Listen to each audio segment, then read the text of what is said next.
বাংলাদেশকে হারায় দেয়, ইউই বাংলাদেশকে হারায় দেয়, স্কটল্যান্ড বাংলাদেশকে হারায় দেয়, নেপাল বাংলাদেশকে টাফ টাইম দেয়।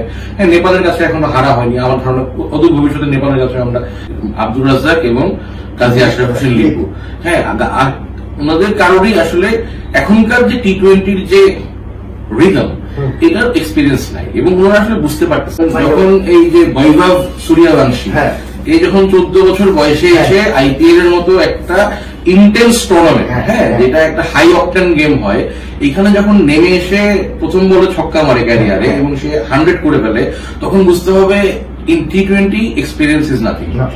দর্শক, স্বাগত জানাচ্ছি রোডিস ব্লগে। কথা বলবো বাংলাদেশের ক্রিকেট নিয়ে। গত রাতে মন খারাপের আরেকটি রাত কেটেছে, ভক্তদের হৃদয়ে রক্তক্ষরণ হয়েছে। আরো একটি ম্যাচ বাংলাদেশ খেলেছে, কিন্তু আরব আমিরাতের বিপক্ষে যেভাবে হার, সে হার আসলে মেনে নেওয়া বেশ কঠিন। তো বাংলাদেশ ক্রিকেট এবং ক্রিকেটাররা এমন পারফরমেন্স কেন করছেন বা তাদের সমস্যা কোথায়, সেসব নিয়ে কথা বলবো। আমার সাথে আছেন সামি ভাই। সামি ভাই, আপনাকে স্বাগত জানাচ্ছি। ধন্যবাদ রবি। সামি ভাই, বাংলাদেশ দল কি কোনো ইজারা নিয়েছে ছোট দলগুলোকে আসলে বড় করে তোলার পেছনে? এটা আসলে নতুন কিছু না, যে বাংলাদেশ কিন্তু অ্যাসোসিয়েট টিম যেগুলো, এগুলো প্রত্যেকটার সঙ্গে মোটামুটি হেরেছে। সেটা শুধু এখন আরব আমিরাতের সঙ্গে হারলো সেটা না। বাংলাদেশ যখন 2003 সালে যখন ওয়ার্ল্ড কাপ খেলতে গিয়েছিল, তখনও ধরেন সেখানে কেনিয়া এবং কানাডার মতো টিমের সঙ্গে ওয়ানডেতে হেরেছে, তাই না? এবং তার পরবর্তীতে যখন ধরেন যে বাংলাদেশ নিয়মিত টি-20 খেলতো, তখনও কিন্তু বাংলাদেশ আয়ারল্যান্ড, নেদারল্যান্ডস, স্কটল্যান্ড, তারপরে এই যে ইভেন বাংলাদেশ দেশের মাটিতে টি-20 ওয়ার্ল্ড কাপ হোস্ট হয়ে সেখানে হংকং এর কাছে খেলছে। হ্যাঁ, তো আমি বলতেছি যে এখন টি-20 ফরম্যাটটাকে আপনি যতই গ্লোরিফাই করার চেষ্টা করেন না কেন, যে অনেক গিভেন ডে, যে কোনো দিন দল জিততে পারে, যে কোনো দলকে হারাই দিতে পারে, তো এটা কিন্তু দেখা যায় যেন বাংলাদেশের ক্ষেত্রে যেন বেশি অ্যাপ্লিকেবল হয়। আপনি দেখবেন যে অস্ট্রেলিয়া যদি জিম্বাবুয়ের সাথে খেলে বা বাংলাদেশের সাথে খেলে, খুব ডিফিকাল্ট সিচুয়েশনে অস্ট্রেলিয়া যখন বাংলাদেশে এসেছিল কোভিড সিচুয়েশনে, এরকম একটা খুবই মানে আনপ্লেয়েবল ট্র্যাক তাদের জন্য বানানো হয়েছিল। সেইখানে তারা একটা সিরিজ কনসিভ করেছে 4-1-এ, কিন্তু এরপরে যতবারই বাংলাদেশ অস্ট্রেলিয়ার সঙ্গে খেলেছে একটা স্পোর্টিং কন্ডিশনে, সেসব জায়গায় অস্ট্রেলিয়াই ডমিনেট করে জিতেছে, তাই না? কিন্তু বাংলাদেশের ক্ষেত্রে যেন এই প্রভাবটা, যে যে কোনো দিন যে কোনো দলকে হারিয়ে দিতে পারে, এটা বাংলাদেশের প্লেয়াররা সবসময় বলেন তারা সংবাদ সম্মেলনে, এটা বাংলাদেশের বেলাতেই যেন সত্যি হয় এবং বাংলাদেশ রিসিভিং এন্ডে থাকে। যে হংকং বাংলাদেশকে হারায় দেয়, ইউই বাংলাদেশকে হারায় দেয়, স্কটল্যান্ড বাংলাদেশকে হারায় দেয়, নেপাল বাংলাদেশকে টাফ টাইম দেয়। হ্যাঁ, নেপালের কাছে এখনো হারা হয়নি। আমার ধারণা অদূর ভবিষ্যতে নেপালের কাছে আমরা হারতে দেখবো। নেপাল যেভাবে উঠে আসছে এবং বাংলাদেশ যেভাবে নামছে, তাদের খুব দ্রুত মানে হিমালয় এবং গঙ্গা পদ্মা মিশে যাবে। দলটা ঘোষণার পর কিছু সমালোচনা ছিল দলটাকে নিয়ে, যেমন লাস্ট বিপিএল এ যদি ধরি টুর্নামেন্টের টেস্ট প্লেয়ার, মানে যদি টুর্নামেন্ট সেরা বলি মিরাজকে রাখা হয়নি, আবার হচ্ছে তার মধ্যে যাকে রাখা হয়েছে সে আবার সহ-অধিনায়ক। আমরা দেখলাম যে সেকেন্ড ম্যাচে তাকে নেওয়া হয়নি। তো আলটিমেটলি আসলে টিম ম্যানেজমেন্ট কিংবা হচ্ছে নির্বাচকরাও কি আসলে এই টিমটা গঠন নিয়ে সংশয় বা কিছু কনফিউশন থাকে কিনা তাদের মধ্যে, আসলে নিজেরাই বোঝেন আসলে দলটা কেমন হবে? একটা হচ্ছে আমাদের টি-20 কালচারটা নাই। টি-20 কে ভালো এটা আমরা বুঝতে পারি না। এটা বেসিক মেনে নিতে হবে। যে ধরেন আমাদের টুর্নামেন্টের কথা বললেন বিপিএল এ মেহেদী হাসান মিরাজ উনি বেস্ট প্লেয়ার হয়েছেন। বিপিএল এর আগে দেখতেন যে বিদেশি প্লেয়াররা বেস্ট প্লেয়ার হতো। কেন? বিদেশি প্লেয়াররা কত ভালো মানে পুরো টুর্নামেন্টটা খেলতো। হ্যাঁ, একটু ভালো মানেটা আমি বলতেছি না, কিন্তু এখন যেহেতু একসাথে অনেকগুলো লিগ চলে, এরা বাংলাদেশে আসে খ্যাপে খেলতে, 3 ম্যাচ 4 ম্যাচ 5 ম্যাচ খেলে চলে যায়। আপনি যদি মিরাজের পারফরমেন্সটাকে ছোট করে নিয়ে আসেন, কিংবা ওদের যে পারফরমেন্স, মোহাম্মদ রিজওয়ান কিংবা সে ধরেন অন্য যে কোনো একজন অলরাউন্ডার, ওটা যদি আপনি একটু ম্যাগনিফাই করেন, তাহলে দেখবেন যে মিরাজের স্কেলের থেকে তার স্কেল অনেক বড়। কিন্তু মিরাজ যেহেতু পুরো টুর্নামেন্টটা জুড়ে খেলেন, এই কারণে তার রান এবং উইকেট নেওয়ার চান্সেস অনেক বেশি থাকে বা এরকম একটা ব্যাপার। আমি বলতেছি যে that doesn't mean he is a very good টি-20 প্লেয়ার। ঠিক আছে, ভেরি গুড টি-20 প্লেয়ার আপনি তখনই বলবেন যখন তাকে নিয়ে বিশ্বের 2-3টা ফ্র্যাঞ্চাইজি ক্রিকেট লিগে তাকে নেওয়ার জন্য কারাগারে লাগবে। ঠিক আছে, এইগুলো ধরেন লাস্ট বিপিএল কে ভালো করছে কিংবা আইসিসির অলরাউন্ডার র্যাঙ্কিং কে 1 নম্বর 2 নম্বর আছে, এগুলো এখন ভেগ টার্ম হয়ে গেছে। টি-20 তে আপনি কত ভালো, এটার অ্যাকচুয়াল ইন্ডেক্স হচ্ছে গ্লোবাল যে যতগুলো ফ্র্যাঞ্চাইজি লিগ আছে, টপ টিয়ার ফ্র্যাঞ্চাইজি লিগ, হ্যাঁ, সেখানে আপনাকে নিয়ে কতটা আগ্রহ। এর বাইরে আসলে এগুলো সব হচ্ছে ভেগ টার্ম। এটা আমি মনে করি এখন অন্য অনেকে অনেক কিছু মনে করতে পারে যে আইসিসির বিশ্ব সেরা টি-20 র্যাঙ্কিং এর 1 নম্বরে কেউ উঠে গেলে তাকে নিয়ে উদ্বাহ নৃত্য করতে পারে, কিন্তু আমি সেগুলো বিশ্বাস করি না।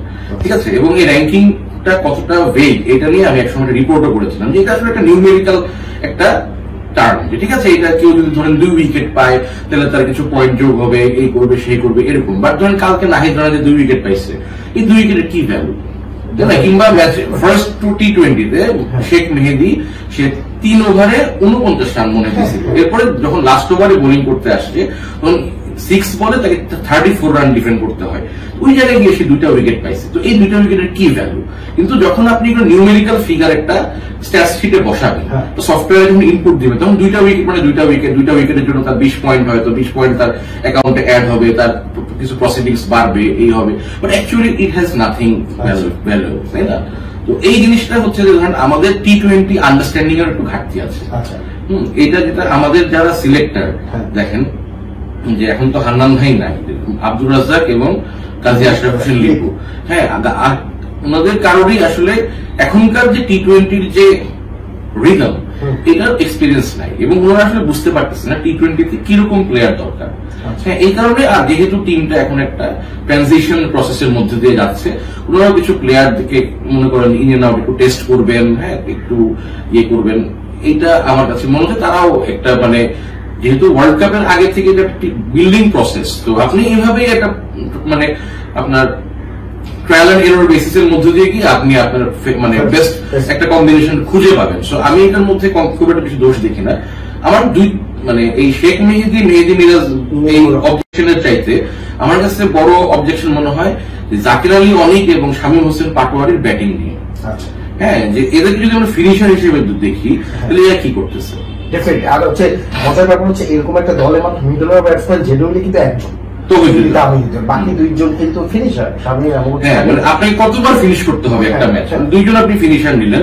জাকির আলী অনেককে ধরলাম সে উইকেট কিপিং করে, বাট লিটন যেহেতু উইকেট কিপার তারকে উইকেট কিপিং করানোটা এটা হচ্ছে তেলা মাথায় তেল দেওয়া, ঠিক আছে। এছাড়া আরেকটা হচ্ছে যে শামীম হোসেন পাটোয়ারি, সে তার রোলটাই খুব স্পেসিফিক, যে লাস্টের দিকে এসে সে খুব কম বল হয়তো ফেস করার জন্য পাবে, এই সময় কিন্তু তাকে হায়ার স্ট্রাইক রেটে ব্যাট করতে হবে।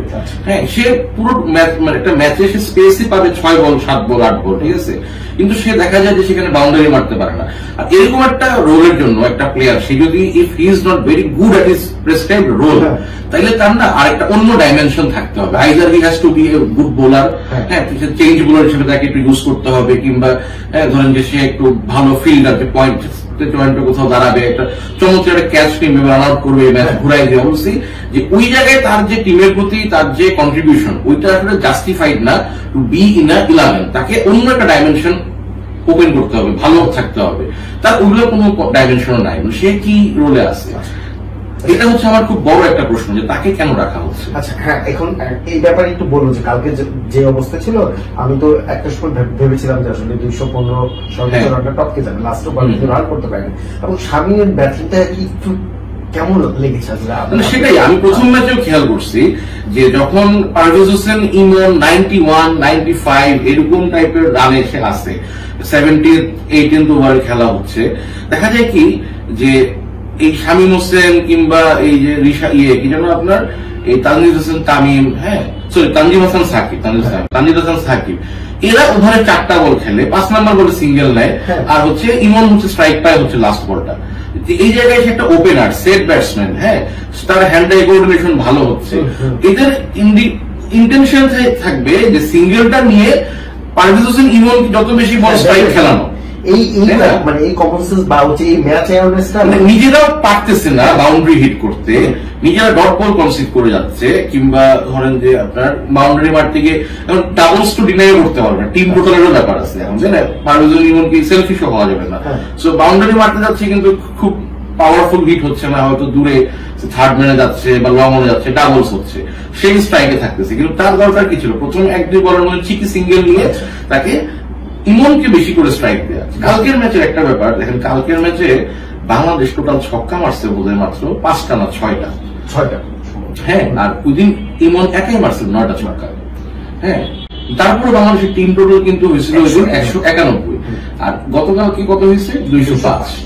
হ্যাঁ, তার মানে কি যে গত ইমনের সাথে অন্যদের কন্ট্রিবিউশনটা যদি অ্যাড হইতো তাইলে বাংলাদেশের রানটা 220-25-30 মানে যেটা ইউএর জন্য অ্যাচিভেবল হইতো না। যে গতকালকে দেখেন ইমনকে খেলানো হলো না, মুস্তাফিজকে খেলানো হলো না। ফার্স্ট টি-20তে এই দুইজন প্লেয়ার সবচেয়ে ভাইটাল, যে একজনের 100 না, মানে সে যে স্ট্রাইক রেটে রান করছে, যে স্ট্রাইক রেটে রান করছে সেইটা, আর মুস্তাফিজের বোলিং 4 ওভারে 17 রান। ঠিক আছে, এইটা হচ্ছে ইউএই কে তাদেরকে ধরেন যে কিপ অন আ লিশ। ঠিক আছে, কিন্তু সেকেন্ড ম্যাচে এই জিনিসটা লাগামটা কেউই টানতে পারে না। সে ব্যাটিং কালকে একেবারে খারাপ করেনি, 2 ম্যাচেই কিন্তু রান হয়েছে, কালকে হয়তো 220-30 হতে পারতো। কিন্তু আপনি যদি তো দেখেন যে মোহাম্মদ ওয়াসিম প্রায় 200 স্ট্রাইক রেটে ব্যাটিং করেছে, এবং মানে বাংলাদেশের বোলিং একেবারে খারাপ না কালকের দিন বাদ দিলে। সেই কিন্তু বাংলাদেশের ইম্প্যাক্টটা দেখেন, লিটন দাস 125 স্ট্রাইক রেটে স্ট্রাগল করে আউট হয়েছে, মাঝখান দিয়ে কিন্তু কয়েক বল সে বাউন্ডারি পাচ্ছিল না, স্ট্রাগল করে আউট হয়েছে। সো আমি বলতে চাচ্ছি রিলিজ শটটা খেলতে গিয়ে উইকেট দিয়ে আসে। মানে এই যে পার্থক্যটা, মানে এই এক্সপিরিয়েন্স যে গ্যাদার করছে, এটা নিশ্চয়ই একটা অ্যাসেট হওয়ার কথা, কিন্তু বাংলাদেশের পাশ থেকে অ্যাসেট হয় না কেন? এখানে একটা পয়েন্ট বলি আপনাকে, সালাউদ্দিন ভাইয়ের কথা, কোচ সালাউদ্দিনের কথা, কিছুদিন আগে মানসিক দৈন্যতা বা বেরিয়ারের কথা বলছে। এই গল্পগুলো আমরা না অনেক বছর ধরে শুনি, এগুলো তো শুনতে। হ্যাঁ, আসলে আপনি ধরেন যখন এই যে বৈভব সূর্যবংশী, এই যখন 14 বছর বয়সে এসে আইপিএল এর মতো একটা ইন্টেন্স টুর্নামেন্ট, যেটা একটা হাই অকটেন গেম হয়, এখানে যখন নেমে এসে প্রথম বলে ছক্কা মারে ক্যারিয়ারে এবং সে 100 করে ফেলে, তখন বুঝতে হবে ইন টি-20 এক্সপিরিয়েন্স ইজ নাথিং। হ্যাঁ, এটা হচ্ছে এই এক্সপিরিয়েন্স হচ্ছে এখানে অভিজ্ঞতা এবং কাকে বলে যে একটা ভুল করে আপনি শিখে পরের বার আপনি সেম ভুল করবেন না। হ্যাঁ, এই ধরনের একটা বাচ্চা সে যখন হাঁটতে শিখে, সে আছাড় খাবে, 1-2 বার আছাড় খেয়ে উঠে এরপরে সে বুঝতে পারবে তার ব্যালেন্সটা কেউ রাখতে হবে, সে আর আছাড় খাবে না। এরপর যদি প্রতিনিয়ত আছাড় খায়, তাহলে বুঝতে হবে যে তার হাঁটা শিখে নাই, তার পায়ের মধ্যে কোনো একটা সমস্যা আছে, ডাক্তার দেখাতে হবে। হ্যাঁ, তো আমাদের যে অভিজ্ঞতা, এটা হচ্ছে শুধু নাম্বার অফ ম্যাচেস বাড়ছে।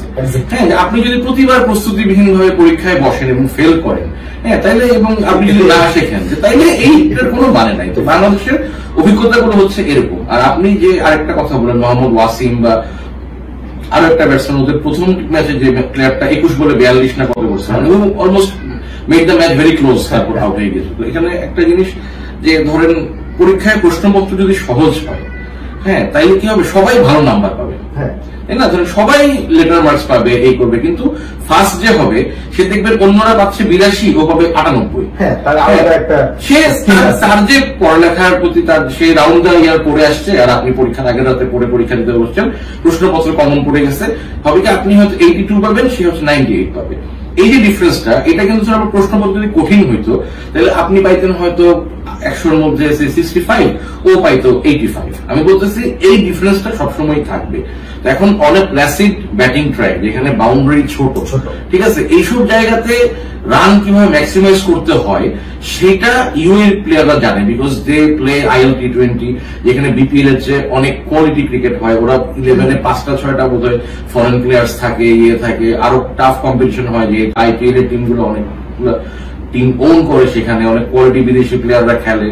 হ্যাঁ, তো সেই জায়গা থেকে দে নো যে প্যাসিভ ব্যাটিং ট্র্যাকে কিভাবে আপার স্ট্রাইক রেটে ব্যাট করতে হবে। যে লিটন যেরকম 125 স্ট্রাইক রেটে খেললো, এই 125 মিরপুরের উইকেটের জন্য সেফ, যে এখানে আপনার খেলাটাই হবে 140 থেকে 150-এর মধ্যে। এখানে 160-70 করে ফেললে যে এটা মানে হ্যান্ডসাম স্কোর, ডিসেন্ট স্কোর। হ্যাঁ, এবং এইটা বাংলাদেশের ব্যাটসম্যানদের মধ্যে একটা গ্যাপ অফ নলেজ ছিল, যেটা মনে হয় যে ইউএ কিন্তু করতে ওদেরকে they have to chase it under the lights. হ্যাঁ, তো আন্ডার দ্য লাইটস থেকে কিন্তু চেজটা অনেক ইজি হবে। সো যে রানটা বাংলাদেশ করছে, সেই রানটা ইউএ এর পক্ষে করে ফেলাটা easier because of the dew factor, তাই না? যে বোলারদের বল হিট করতে অসুবিধা হচ্ছে, তারপরে বল ছুটে যাচ্ছে, ওয়াইড হচ্ছে, অনেক কিছু। তো সেই যে জায়গাটা, তো এই জায়গাটা থেকে মানে আমার কাছে মনে হয় বিশেষ করে বাংলা 17 নম্বর ওভারে করেছে মাত্র 5 রান। 20তম ওভারে প্রথম বলে যখন তাওহিদ আউট হয়ে গেল, এরপর রিশাদ এবং শামীম স্ট্রাইকে, শামীম 3টা বল স্ট্রাইক পেয়েছে, পরে 5টা ডেলিভারির মধ্যে একটা বাউন্ডারি হিট করতে পারে, এবং মানে সে মানে ওই তার ট্রাইটার মধ্যে, এবং তার একটাই শট, সে একটাই শট খেলতে পারে, সে অফসাইডের দিকে চেপে এসে বলটা ব্যাকওয়ার্ড স্কোয়ার লেগের দিকে মারতে পারে। সে অলওয়েজ ট্রাই করে, এদিকে যেহেতু বাউন্ডারিটা ছোট, এদিক দিয়ে সে একটা স্কোর করে ফেলতে পারবে। Always goes for this shot. এখন এটা যদি করতে থাকে, পৃথিবীতে ক্রিকেট এখন যেই জায়গায় গেছে, এখন মনে করেন যে ভিডিও অ্যানালিস্ট, কোচ, এই সেই নানান রকম মানে লোকজন ডাগ আউটে বসে থাকে, এবং এরকম যদি একজনের দুর্বলতা এক্সপোজ হয়ে যায়, সেই বোলাররা তাকে সেই রুমটা দেবে না, তাকে সেই জায়গাটা ব্লক করার চেষ্টা করবে, this is very much evident. হ্যাঁ, এখন তাকে যদি মানে ক্যারি করতে হয় বাংলাদেশ টিমের, তার ব্যাটিং কে ডেভেলপ করতে হবে এবং তার আর একটা ডাইমেনশন ওপেন করতে হবে, যে আইদার তাকে একটা চেঞ্জ বোলার হিসেবে এসে ধরেন কালকে কেউ একজন মার খাচ্ছে, সে ধরনের সে যদি বোলিং করতে পারতো, শেখ মাহাদির প্রথম ওভারে যদি প্রথম ম্যাচে এরকম সে আপনার 3 ওভারে 49 দিয়েছে, তাকে একবার অফ রেখে ওয়ান চেঞ্জে তাকে একটা ওভার ট্রাই করা যাইতে পারতো কিনা, এই করতে এই কোনো ডাইমেনশন সে ওপেন না করে, আমার মনে হয় যে তার 11-এ থাকাটা খুব দ্রুত কঠিন হয়ে যাবে।